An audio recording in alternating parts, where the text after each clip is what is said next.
Akhirnya, nama Rafli pun muncul ke permukaan setelah beberapa laporan internasional mengungkap asal-usul teknologi ini. Pemerintah Indonesia awalnya kaget. Mereka tidak tahu menahu soal proyek ini. Namun setelah dilakukan klarifikasi, ternyata Rafli memang bekerja secara mandiri tanpa keterlibatan negara. Walau begitu, nama Indonesia ikut terangkat.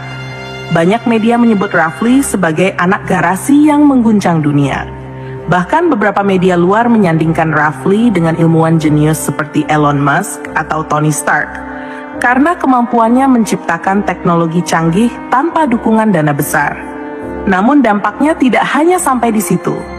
Negara-negara yang selama ini meremehkan kekuatan pertahanan rakyat, kini mulai melirik potensi perang berbasis AI dan teknologi ringan yang bisa menandingi senjata konvensional.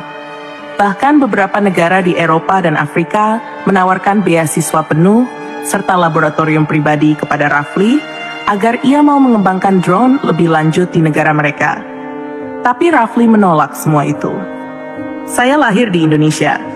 Kalau saya berkarya, ya saya ingin berkarya untuk Indonesia dan kemanusiaan, ujarnya dalam sebuah wawancara yang viral di media sosial.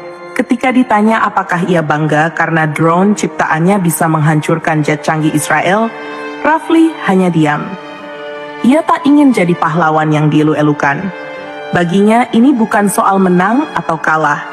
Ini soal membela yang lemah. Ia hanya ingin agar suara anak kecil yang berdoa di tengah reruntuhan bisa didengar, agar langit yang selalu dilintasi jet tempur bisa kembali tenang untuk burung-burung kecil terbang di pagi hari. Hebohnya peristiwa ini membuat berbagai universitas di Indonesia mengadakan seminar darurat membahas potensi teknologi pertahanan mandiri. Bahkan Presiden Indonesia sempat menyebut nama Rafli dalam pidatonya sebagai bukti bahwa anak muda Indonesia punya daya cipta luar biasa jika diberi ruang dan kepercayaan. Israel, yang awalnya bersikap agresif, akhirnya menurunkan intensitas serangan ke Gaza selama beberapa hari karena takut akan adanya teknologi serupa yang menyebar.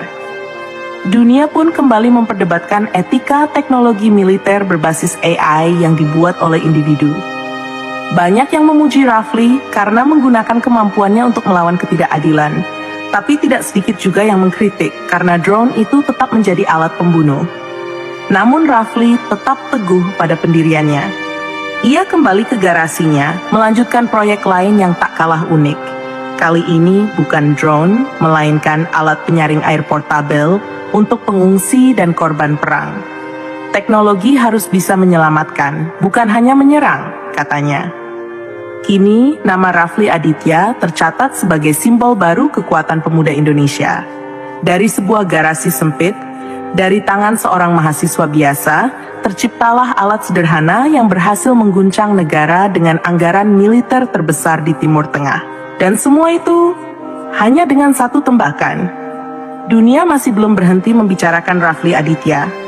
Nama mahasiswa jenius asal Yogyakarta itu terpampang di media-media internasional, menjadi simbol kejeniusan anak muda Asia. Tapi di balik sorotan kamera dan pujian publik, Rafli hidup dalam bahaya yang tak pernah ia bayangkan sebelumnya. Beberapa hari setelah drone Garuda 1 berhasil menjatuhkan jet tempur Israel, sesuatu yang mengejutkan terjadi. Seorang rekan dosen di kampus Rafli menerima paket misterius tanpa pengirim. Saat dibuka, isinya adalah serpihan kecil dari drone buatan Rafli yang sudah terbakar sebagian dan secarik catatan dengan tulisan tangan. Kami tahu siapa yang membuat ini.